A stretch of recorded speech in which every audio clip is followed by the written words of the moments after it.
What is up, guys? So I have a very interesting article and a piece of another interesting article. So earlier today, I went to go check the market, the stock market, and I kind of fell across this article right here. So I'm just gonna read the little top part of it. The Dow fell more than 600 points Wednesday after the bond market, for the first time in over a decade, flashed a warning signal that has eerily accurate track record for predicting recessions. Then I stumbled across this article right here.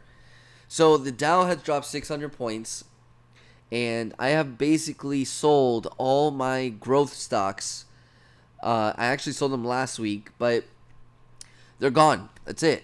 Too much going on. The market has been getting pummeled for the past, I would say, month or so. So the only stocks I have left now are my yielding stocks and my dividend paying stocks. That's it. And if it keeps going the way it's going, those might be on their way out as well. So I had mentioned that 2020 is going to be a big year for PMs, and I'm not the only one that believes that. But there's a lot of stuff going on in the world, as far as economies go. And this article is super interesting. So I'm going to read it. And just bear in mind, guys, I'm going to try and read the best I can. I was that kid in class that hated reading out loud. So I'm going to do the best I can. So bear with me. 5 of the world's biggest economies are at risk of recession, by Charles Riley of CNN Business.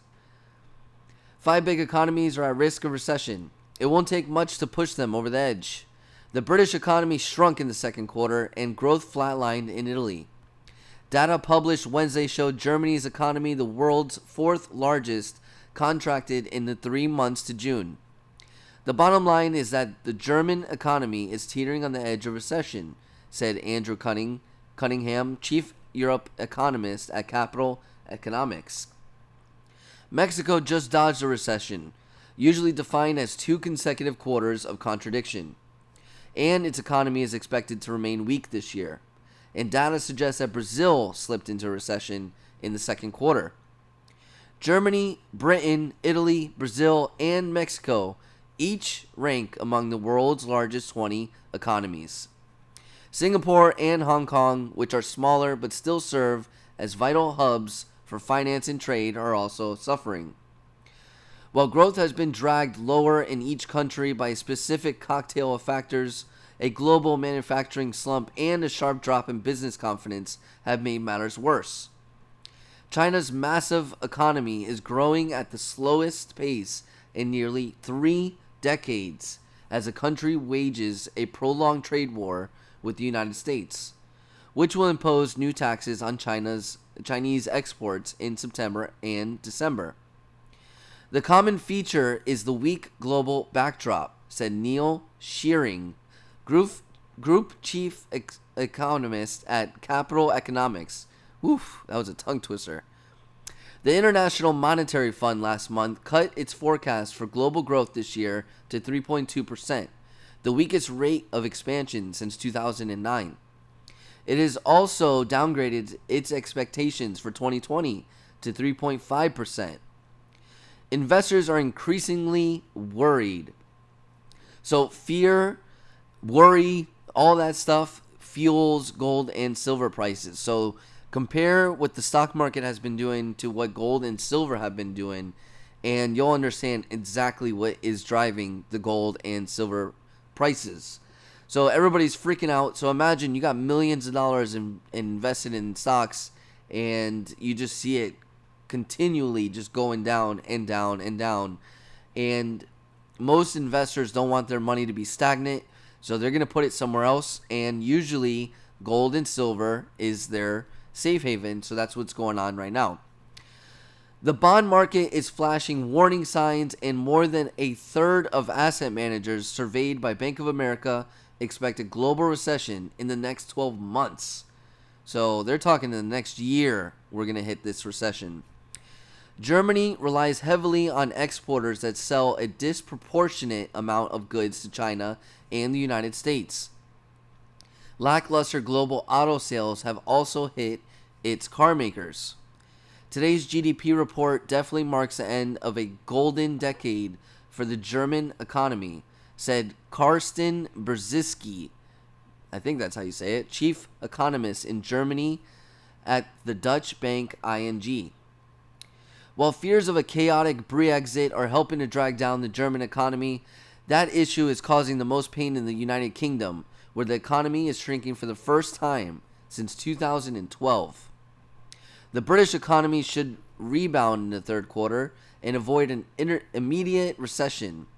But if the Prime Minister Boris Johnson pulls the country out of the European Union without a deal to protect trade on October 31st, a recession would likely be unavoidable. In Italy, weak productivity, high youth unemployment, huge debt, and political turmoil are to blame for its continued malaise. Investment has dropped in Mexico, and the country's services sector is under pressure. Brazil, the largest economy in Latin America, is suffering from weak industrial production and high unemployment. Data due in the coming weeks will confirm whether it has fallen into recession. So they might already be in some sort of recession.